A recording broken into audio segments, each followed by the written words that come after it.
Olá, meus amigos e minhas amigas. Iniciamos o vídeo de hoje falando sobre as movimentações na linha de frente do conflito ucraniano. O cenário continua complexo, tá, gente? Com avanços e contra-ataques acontecendo em várias frentes. Ontem, 17 de outubro, as forças russas avançaram no lado ocidental do saliente ucraniano de Kursk, especialmente no entorno de Zeleny-Siyak, ao sudeste de Korenevo. Segundo imagens geolocalizadas, as tropas russas avançaram em áreas como Lyubimovka e Novoivanovka, enquanto as forças ucranianas contra-atacaram em locais como Toltsilug e Zeleny-Siyak. Um blogueiro russo disse que a chuva está impactando as operações de ambos os lados na região de Kursk. Elementos da 106ª Divisão Aerotransportada e da 155ª Brigada de Infantaria Naval Russa estão operando perto de Lyubimovka, enquanto a 83ª Brigada de Assalto Aerotransportado está próxima de Toltsilug. Cada lado tenta manter ou ganhar vantagem em meio às dificuldades do terreno e do clima.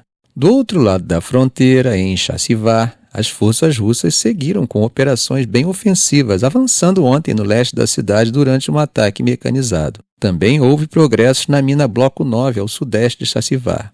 Os avanços se concentraram ao norte, sul e leste da cidade. Já na área de Pokrovsk, tanto russos quanto ucranianos fizeram avanços recentes.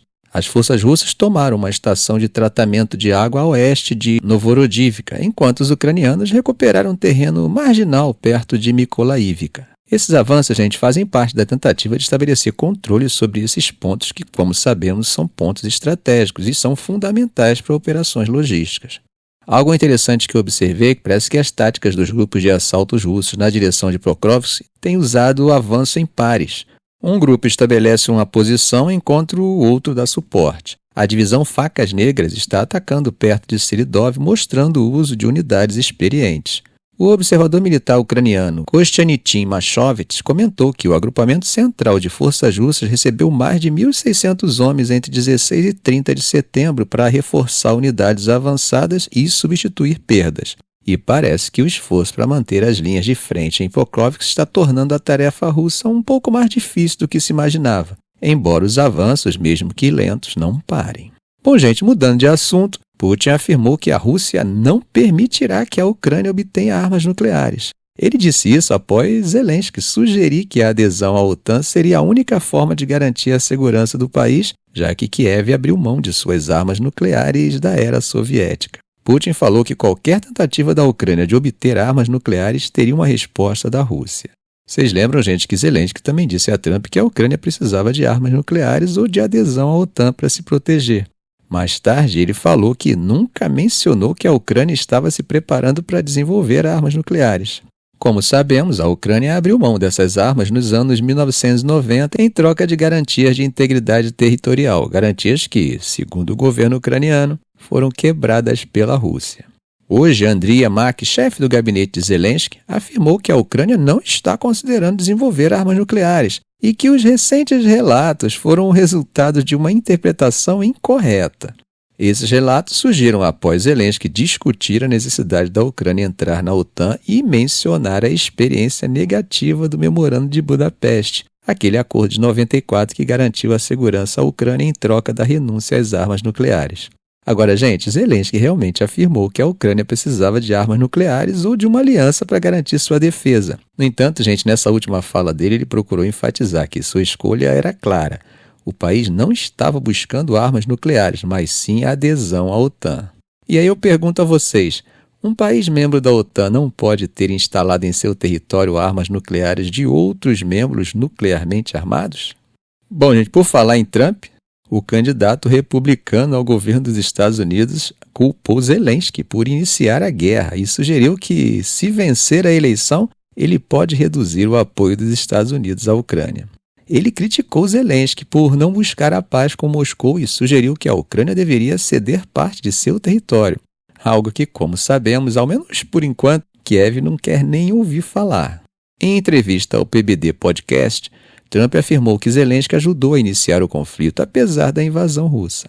Dessa vez, ele foi além de suas críticas anteriores e disse que Zelensky não apenas falhou em acabar com a guerra, mas também ajudou a iniciá-la. Ele afirmou ainda que, apesar de querer ajudar, Zelensky nunca deveria ter permitido que a guerra começasse, e descreveu o conflito como uma derrota. Em setembro, Zelensky apresentou seu plano de vitória para encerrar a guerra durante uma reunião que teve com Trump em Nova York. Na época, os dois descreveram a reunião como uma reunião cordial.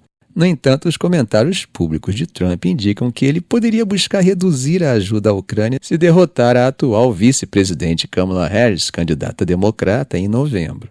Trump já afirmou várias vezes que poderia acabar com o conflito antes de tomar posse em janeiro, mas não explicou exatamente como faria isso. Enquanto isso, sua adversária no pleito prometeu continuar apoiando a Ucrânia e descreveu a vitória do país do leste europeu como de interesse vital para a segurança nacional dos Estados Unidos. Bom, gente, fazendo uma ponte com a Ásia, mas sem tirar o pé do conflito na Ucrânia, em um comunicado no site oficial, o Serviço Nacional de Inteligência da Coreia do Sul informou que navios da Marinha Russa transportaram cerca de 1.500 soldados das Forças Especiais Norte-Coreanas para Vladivostok entre os dias 8 e 13 de outubro. Esses soldados estariam agora passando por treinamento de adaptação antes de serem enviados para a linha de frente na Ucrânia. A agência acrescentou que outros militares norte-coreanos devem ser enviados em breve para a Rússia.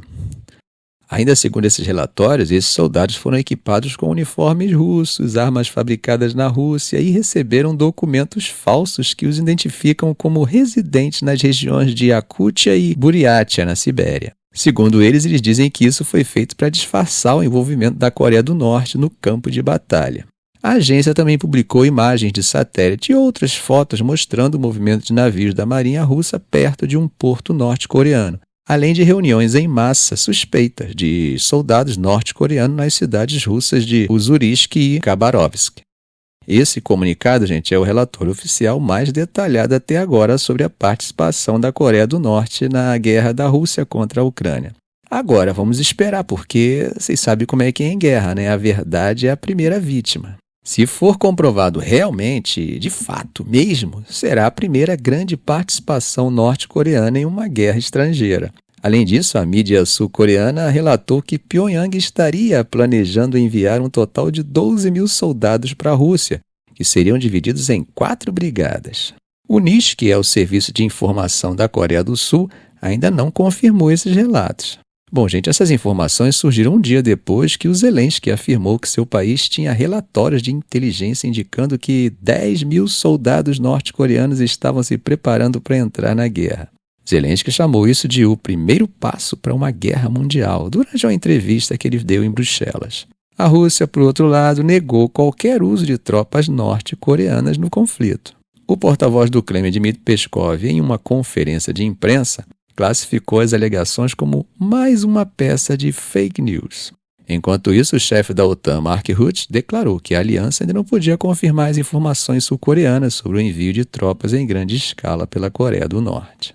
O tabloide inglês The Guardian já havia dito anteriormente que engenheiros militares norte-coreanos estavam ajudando a Rússia a atacar a Ucrânia com mísseis balísticos. Uma fonte ucraniana chegou a dizer que havia dezenas de norte-coreanos atuando atrás das linhas russas em equipes de apoio a sistemas lançadores de mísseis KN-23. Bom, é claro que se isso confirmado, indicaria que a Coreia do Norte realmente planeja se engajar na guerra além do envio de conselheiros militares. Como vocês lembram, em junho os dois líderes assinaram um pacto que inclui uma cláusula obrigando os países a se ajudarem caso um deles seja atacado.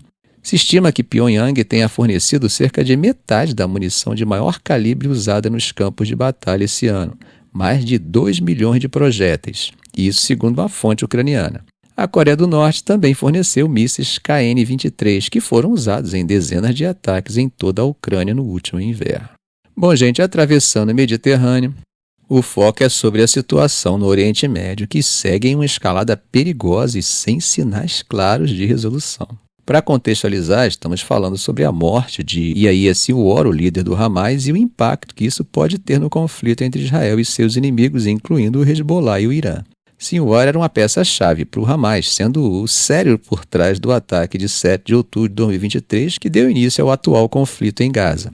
A sua morte, que aconteceu na quarta-feira, por meio de um ataque com drone das forças israelenses, gerou reações intensas de todos os lados. Bom, Netanyahu, o primeiro-ministro israelense, classificou a morte dele como um marco, mas deixou claro que o conflito está longe de terminar. Segundo ele, o objetivo de Israel vai além da eliminação de líderes militantes, sendo a libertação de reféns em Gaza e o enfraquecimento do que ele chamou de eixo do mal. Já o Hamas foi claro ao afirmar que a morte de Sinwar não vai enfraquecer sua luta. Pelo contrário, segundo eles, isso só aumentaria a força e a determinação da resistência. E é importante entender, gente, que essa resistência não é vista apenas em Gaza. No Líbano, o Hezbollah também intensificou seus ataques a Israel e a situação na fronteira norte está ficando cada vez mais tensa.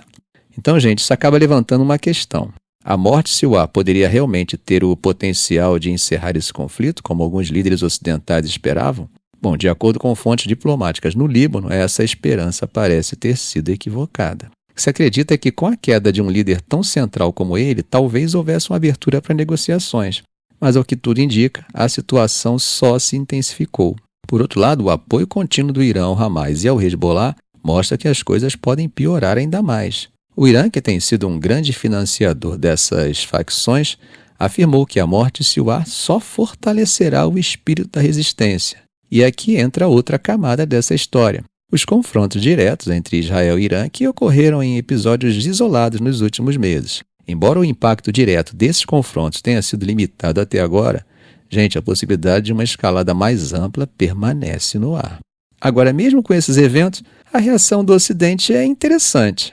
O presidente dos Estados Unidos, Joe Biden, por exemplo, vê na morte de Sinwar uma possível oportunidade para negociações. No entanto, Israel, apoiado por armamento e suporte americano, continua a rejeitar qualquer cessar-fogo e prefere pressionar militarmente. Só que, enquanto isso, a destruição em Gaza é imensa. Mais de 42 mil palestinos foram mortos e a ofensiva israelense deixou a maior parte da população sem lar, com hospitais e escolas devastados. E não é apenas em Gaza.